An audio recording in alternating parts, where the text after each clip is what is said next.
One of the worst teams in all of college football comes to Kinnick Stadium on Saturday night. What can Iowa do to take advantage? And will we finally see the Iowa passing game explode?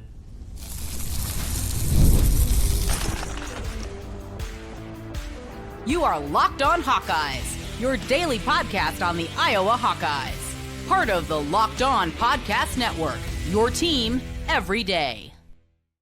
Welcome in. I'm Trent Condon, and this is the Locked On Hawkeyes podcast. Thanks for making Locked On Hawkeyes your first listen every day. I've been covering the Hawkeyes for 20 years on the radio in the state of Iowa. You can hear me currently on the Iowa Sports Radio Network with stations fanned out across the state, including our flagship 106.3 KXNO each weekday from noon to 2. This episode of Locked On Hawkeyes is brought to you by Mazda. Like our players, we sweat every detail because when you make every move count, pulling off the unexpected is only the beginning. Stay tuned later on for highlights in this week's Moving the Game Forward, Mazda, Move and Be Moved. Iowa basketball non-conference schedule has been released. We will get into that a little bit later on and what Ben McCullum's squad is going to be seeing coming up this season during non-con action. Plus, we'll be joined by Hawkeye Report's Tom Kakert as we preview the game against UMass and get his thoughts on both the basketball schedule and football this week. And that's where we start today, with a look at this UMass team and a look at what Iowa is going to do, what we hope to see tomorrow night in Kinnick Stadium under the lights, 6:30 kickoff for the matchup against the Minutemen. It's been a frustrating week. And over the past 6 days now, the frustrations have definitely been out there, from Kirk Ferentz and the future of this program, the passing game for yet another year unable to get unearthed. We posed the question yesterday about Tim Lester, and how much of the blame needs to go at the feet of the offensive coordinator. And to nobody's surprise, there were a lot of pushback about, well, you can't put it on the feet of Tim Lester. He is just running the offense as dictated by Kirk Ferentz. And as we've gone through the four offensive coordinators for Iowa football, and Ken O'Keefe by far the best that we've seen at this point, but when he moved on with the Miami Dolphins, we saw the ineptitude of Greg Davis and trying to put together a passing game the horizontal way with the zone blocking scheme, and it didn't work, certainly at a high level. We, of course, went through Brian Ferentz, and for all the highs there were and the great moments, there were so many devastating lows, and then what it turned into in his final few seasons. And now here we are in year number 2 of Tim Lester, bringing in the Shanahan offense, what we thought was going to be something different. With the Shanahan offense, one thing that we've heard, regardless, at the professional level or here with the Iowa Hawkeyes, is just what a difficult offense it is to understand. And with a program like Iowa in the college game and the overturn and the turnover that we see on the rosters year after year, the question is, does this make sense to actually be trying this and being one of the few teams at the FBS level, and I believe the only team at the Power 4 level that is running very close version to the Shanahan offense? Does it make sense to do that? Because what we've seen 2 games in, once again, is this passing game is dead on arrival. And if there's any hope of getting it turned around, well, it has to start this week at UMass. When you look at the Minutemen coming to town, it paints an ugly picture. They are 0-2 on the season. They got blown out by Temple, and then lost at home last week in front of 3,700 fans, bellied their way through the turnstiles as they fell to Bryant, 27-26. The two, I think, most major components that jump out here when you're looking at this UMass team is they've given up a ton through the air. Through the first 2 games of the season against Temple and Bryant, that's right, those 2 teams, they have given up 594 yards through the air, just shy of 300 yards per game. This is it. This is the time to get the passing game going and not just worried about winning the game. Nothing of that, not worry about the spread. We're not talking about any of those things. You have to show an ability to throw the football, because then you got a short week with Rutgers. And not only is there a short week with the game being played next Friday, but you couple it, with what you have playing a night game. So the turnaround time is going to be incredibly difficult. It's a Rutgers team that is going to be ready to go in that one. You have to show up for that. We've talked about it. To beat the Indianas, the Oregons, the USCs of the world, you're going to have to score points. You can't just grind out victories against those kind of teams. Their offenses, I believe, are too dynamic. And that's not to mention Penn State. and the rivalry games against Wisconsin and Minnesota and Nebraska, you have to be able to throw the football with this schedule. It has to start here. And that's not just throwing the ball and hitting 6-yard hitch routes and 5-yard outs. No. We're talking about making plays down the field. Deep crossers, posts, just straight streaks up the field, make some plays. Because if you can't do it here, look, it's over. I mean, this team is dead on arrival. If you can't throw against a Minutemen team that has given up nearly 600 yards, 9 touchdowns through the air in 2 games this season, if you can't do that, shut it down. Now, they're not going to shut it down, and that's not going to be the case. UMass hasn't given up a rushing touchdown. I guess that's something. Look, not only that, this UMass team is banged up. Potentially 7 starters are going to be out of this game. There is so much here that this is going to be one of the worst teams. Now, I get it. And you might be saying, Trent, you said the exact same thing before the game against Albany. I did. Iowa wasn't able to take advantage. The time is now. Get it done. Other things want to see. Down the field, in the passing game, taking shots, spread it out. Let's hit a couple too, not just throw it, but actually make some plays down the field. That would be great to see. But also on the defensive side of the football, getting to the quarterback, generating turnovers, getting the Phil Parker defense back to the level that we're used to. This, again, is the game to make it happen. Unleash hell. Make it happen. Get after that quarterback. Bottle them up. Let's get a route here. Let's get some good vibes going once again, because the negativity, it has been immense. It has been all over the place. And I see the comments, and I hear you, and I see you, and I talk to people. I know it's tough. It's been a difficult week. Some good vibes, getting those good feelings back in Kinnick Stadium under the lights on a Saturday night. Let's get that happening again. We need it. As a fan base, we need it to get some positivity before Big Ten play begins. Also, a couple of other players that I want to see. Let's get that blowout happening, and let's get to see those young freshman linebackers, the redshirt freshmen. I want to see Reese and Buffington and Weiskopf. I want to see those guys out there on the field in real action. Let's get them out on the field. Speaking of that, let's see a little bit more Dayton Howard at the wide receiver position and another one at the tight end position. Let's see Thomas Meyer, the true freshman out of Clear Lake. There's a lot of buzz about a guy like that. Let's get guys like that out there on the field. Get that cushy lead. Fourth quarter, you want to run it, so be it. But also, let's get that big lead, and let's see a little bit of more Hank Brown. Get him some more game reps. He was able to do it late against Albany. Let's give him a little bit more. All of this is out there. All this is potentially able to happen. But you got to go do it. The time is now. Let's get out there, throttle the Minutemen, get the victory, dominate, and then we get ready for Big Ten play. That's what I want to see on Saturday. We got more for you here, Locked On Hawkeyes, as we get ready for game number 3 of the season. We're going to talk to Tom Kakert, HawkeyeReport.com. He'll be in the press box for the matchup. We'll get his perspective on that, plus a look at the Iowa non-conference basketball schedule. We'll do that as we continue Locked On Hawkeyes. This episode is brought to you by Mazda's Moving the Game Forward. For those who believe it's not just about playing the game, it's about redefining it. There are moments that do more than just put points on the board. They move crowds, move culture, and keep moving the game forward. This week's moment to move the game forward is when we got to see the slow mesh. Our guy, how about Warren Ruggiero? He comes in as an analyst after the longtime offensive coordinator at Wake Forest, and I get it. We only saw it for 2 plays, but you talk about moving the game forward?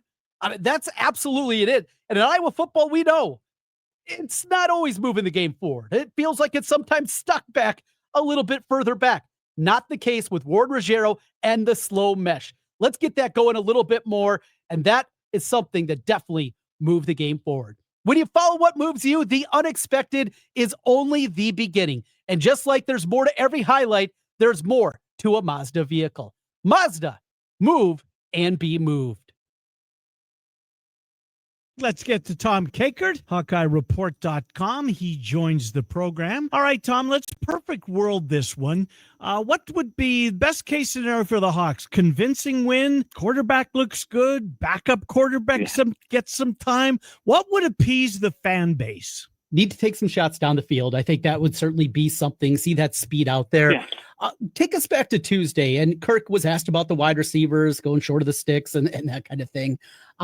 He seemed frustrated and felt like with his wide receiver group. Did you take it the same way? Yeah, I thought there was some frustration. I thought there was some frustration with special teams. Yes. I think there was some of that too. So I think there's just some general frustration from Kirk, just that things aren't going as smoothly as I think he probably hoped that they would at this point in the year. But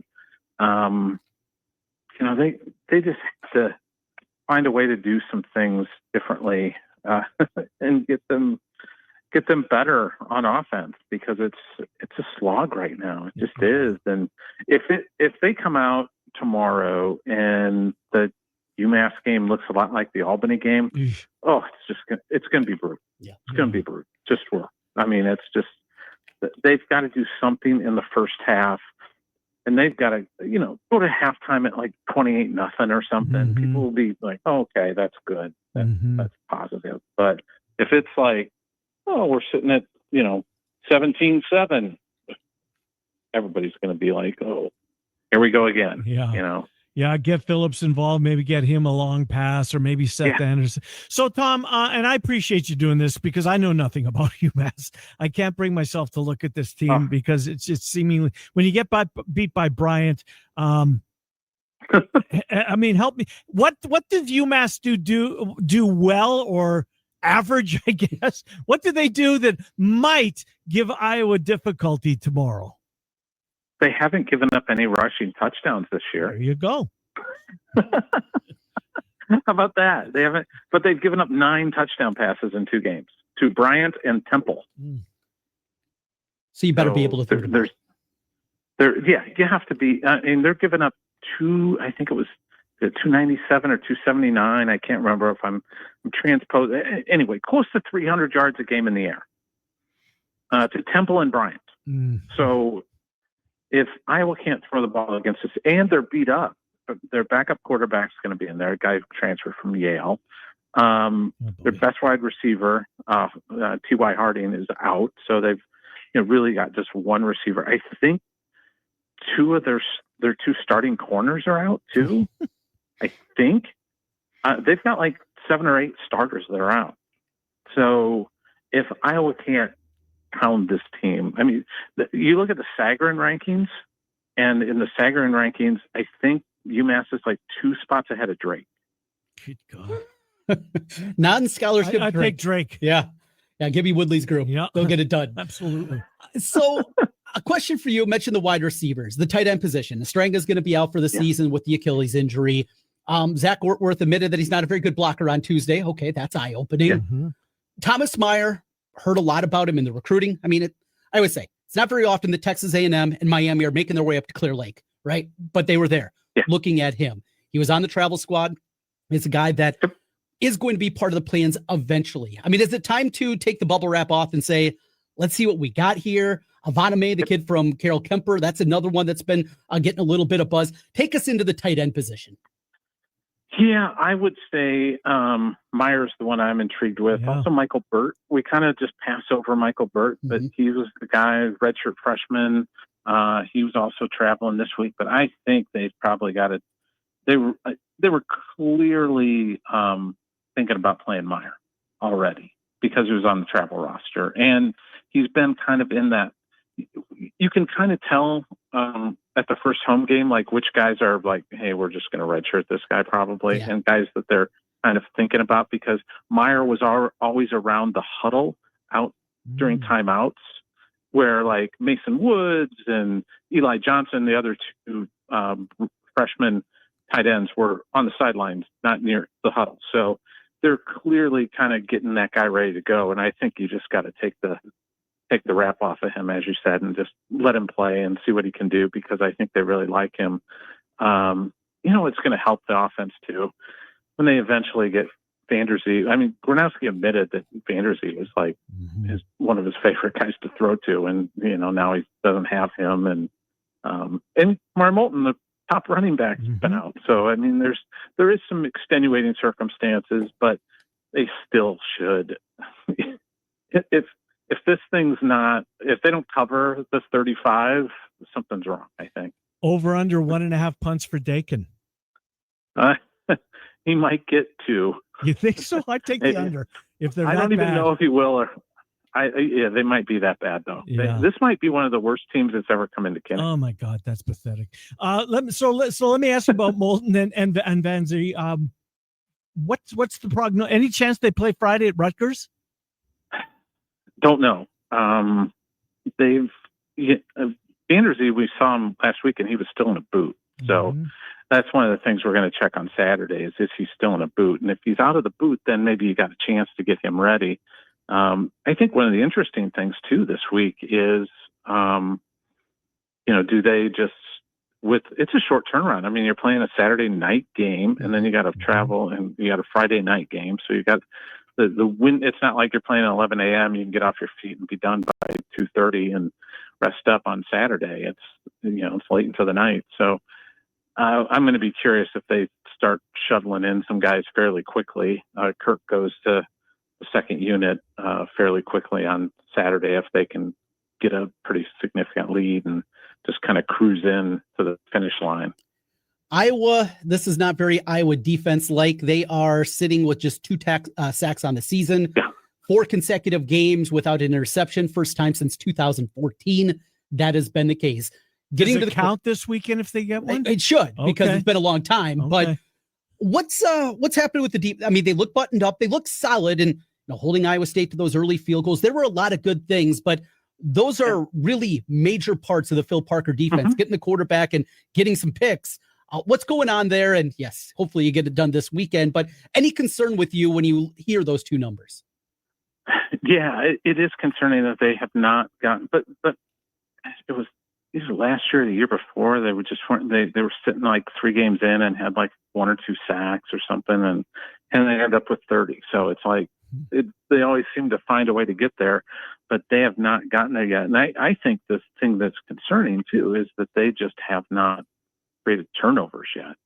And they've got to, in order for Iowa to be successful, they've got to be able to create some turnover and get some opportunities. And they haven't done a whole lot on special teams. In fact, Kirk was pretty exasperated about the special teams play against Iowa State. And, it cost them. It really did. I mean, the unsportsmanlike conduct thing on Weegan, the punt that hit the ground, punt that went by him, and then he skated back and got it and lost more yardage. I mean, stuff like that really makes it hard. They have to be good in those all 3 phases in order to win football games against teams like Iowa State. And didn't do it on Saturday. Tom, we'll let you go on this. Iowa basketball has released their non-conference schedule. I know when I talked to McCullum a couple weeks back, he said they were still struggling to find that final game. Maybe some frustration. Who was it? Do you know that you can't tell? I don't remember. It was one of the ones towards the end. I think it was one of the December games, but kind of difficult at that point. They put it together. Give us a takeaway or 2 on the men's hoop schedule. Yeah, I know. They were struggling to find that one more game and finally got it. So that's good that they've got that done. I like it. They've got the MTE thing, and they're going to play Ole Miss, and maybe they'll play, Utah. But Grand Canyon's still, I think, a pretty solid program, and Xavier's a good, solid program, and Richard Pitino there, so he's going to put a good team out there on the floor, and Iowa State on the road. I mean, there's some meat to it, at least. Some names that we recognize, at least. It's not directional school state schools. South Carolina upstate, not on the schedule this year. So good stuff. Tom Kakert, Hawkeye. Hey, here's a fun note for you guys. Iowa quarterback hasn't thrown for over 200 yards in a game since Illinois State last year. Good God. We watched them all. Maybe has to happen this week. If we can get that this weekend. What a high bar this weekend. When do you leave for Rutgers, Tom? Thursday? Thursday. Good Thursday, stuff. yeah. So I'll be out there Friday. So awesome. We'll be good. Good stuff. Talk to you then. Thank you, Tom Kakert. Okay. Yep. Thanks, guys. See you. Tom Kakert, HawkeyeReport.com. Thanks as always to Tom for his time as we take a look at the matchup against UMass, and what a depressing statistic. So we got to go back now over a calendar year from the last time that an Iowa quarterback threw for 200 yards. Wow. That's what we're shooting for coming up against UMass. We continue Locked On Hawkeyes. Let's talk some basketball. The non-conference schedule is out. We touched on that a little bit with Tom. Let's dive a little bit deeper, a look at the non-conference schedule for Iowa. Couple of potential big games in there. What the Hawkeye schedule is going to look like, we'll talk about it as we continue Locked On Hawkeyes.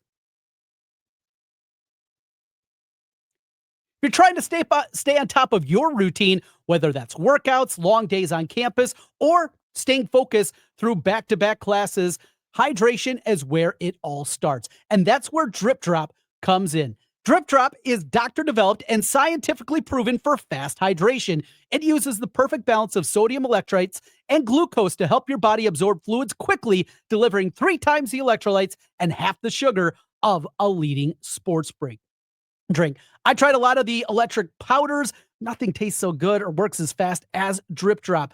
Always have a few packets with me when I'm off to work, maybe when I'm heading over to Kinnick Stadium, and it saved me more than once from a midday crash. We got a night game coming up. A little Drip Drop could go a long way. Right now, Drip Drop is offering Locked On listeners 20% off your first order. Just head to dripdrop.com and use that promo code LOCKEDONCollege. That's dripdrop.com with the promo code LOCKEDONCollege for 20% off. Stock up now before the heat hits hard.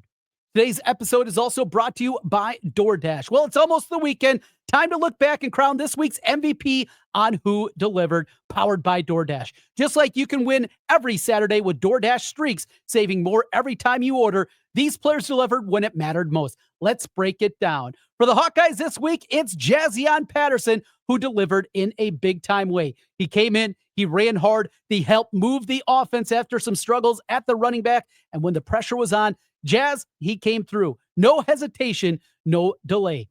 He's been watching us week after week. This performance wasn't a fluke.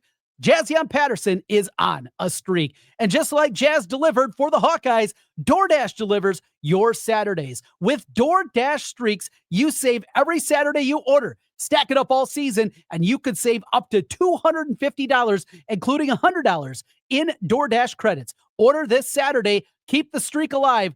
Fuel your game day only with DoorDash. Terms apply. Promo period through November 18th. Trent Condon back with you one final time on the Locked On Hawkeyes podcast. Thanks for being with us and making Locked On Hawkeyes your first listen every day. So time to talk a little basketball to wrap things up. We mentioned the non-conference schedule to Tom Kakert. We'll flip it there on the board if you're watching along with us on YouTube. Make sure you hit subscribe if you are. I really do appreciate it. And a big thank you to everydayers with us each and every day. So Iowa will open up the schedule this year against Robert Morris. Then after that, it'll be, in fact, 5 straight home games to open up the slate this season. Robert Morris, who was decent last year, pushed Alabama in the NCAA tournament. You couple that with Fool Garris coming in, one of the best players for them a year ago, and it's going to be part of this Hawkeye team this year. Then Western Illinois, Xavier, Southeast Missouri State, and Chicago State. So those are the first 5 games of the season. The headliner, obviously, is that matchup against an always good Xavier squad. Then it is on the road, starting neutral site as they'll go out to Palm Springs for their exempt event this year. Ole Miss will be the opponent in game number 1, and then they'll either get Grand Canyon, who Iowa saw a couple years back in the NCAA tournament, or Utah, who they saw up in South Dakota recently. After that, big break. They will be off after that matchup in the second game in Palm Springs, all the way until December 11th when they face off against Iowa State, at least for non-conference. Now they'll have their conference games that'll be sprinkled in there. Western Michigan after that at home, the game in Des Moines against Bucknell, and then the matchup against UMass. That will wrap up the non-conference slate. UMass Lowell, not to be confused with the Minutemen. We'll see a lot of UMass happening here this week. So that is a look at the schedule. Let's take it a step further, though, and see exactly how good these teams are. So this is a tweet that I sent out earlier today with the preseason rankings. These are from Bart Torvik. And if you're an everyday listener, you know one of the analytic sites that I use for college basketball is Bart Torvik. A lot of good information there if you're a stat nerd like I am myself. Robert Morris, this is his projected ranking for this season. Pretty good, 181. Western Illinois, not so much, 354. Xavier at number 75. That Southeast Missouri State game, more difficult than maybe you think initially. 166 in his preseason rankings. Chicago State, terrible. 325. Ole Miss, a projected NCAA tournament bubble team, at 43. Same thing with Utah and Grand Canyon. Either one of those pretty good in the top 100 at 62 and 78th, respectively, for Utah and Grand Canyon. Iowa State, preseason number 15. And then 3 more bye games. Western Michigan, not very good, number 308. Bucknell, not very good, 281. And UMass Lowell, not very good, 322. Overall, year number 1, I'm not going to complain about it. Would you like to see maybe another major conference game in there? I think you would. One thing that I know Coach McCullum mentioned to me when we had him on the podcast a couple months back is that they wanted to make sure in their exempt tournament, at minimum, they were going to get one game against a power conference foe, and they got that with the matchup against Ole Miss. They really pushed for that, wanting to get that. I think they would have liked to add one more, but it was difficult. Late in the game, a lot of contracts are already signed to make that happen. I think you'll see the schedule get more difficult as we get deeper into the tenure, easy for me to say, of Ben McCullum. But quick glance there of what it's going to look like. Don't have any huge issues with it. One thing, if you've heard me for a long time, and you probably heard me back in the day on radio, one thing that I used to complain about all the time was non-conference scheduling and scheduling poorly.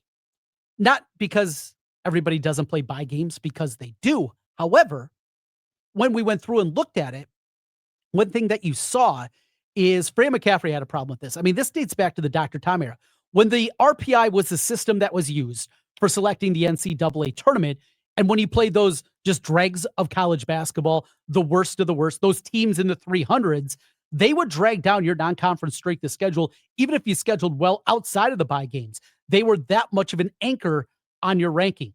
That's not the case anymore. It's not the case anymore with the net system that they use now, because though strength of margin of victory, is capped at 10, the efficiency numbers that are in there. So if you go out and beat a team by 40, 50 points, even an awful team, it actually helps you in those rankings. And that's why the pushback is not nearly as bad as it once was. You say, oh, Trent, you're just talking out of both sides. No, this is something that has moved on. And when we saw what these net rankings are, I moved on from the non-conference scheduling and playing these bye games. Now you just got to go out and throttle. That's the other part of it. That'll do it for today. Thanks for making Locked On Hawkeyes your first listen every day. We will be back with you tomorrow night as we will react to what we see on the field at Kinnick Stadium. Rapid Reaction Podcast right after we go final tomorrow night. You can find it on your feed. Make sure it's right there for you. Hit subscribe if you're watching on YouTube, and you can help us out as well by giving us a 5-star review if you're listening on the podcast side. Your team every day. That's what we do here on the Locked On Network. I got you covered on the Hawkeye front, and we got a lot more going on. Your favorite NFL team, NBA's around the corner, maybe Major League Baseball, all here under the Locked On umbrella. And we got more for you. College football fans, Locked On and Fire TV present College Football Kickoff. It is your ultimate college football weekly preview.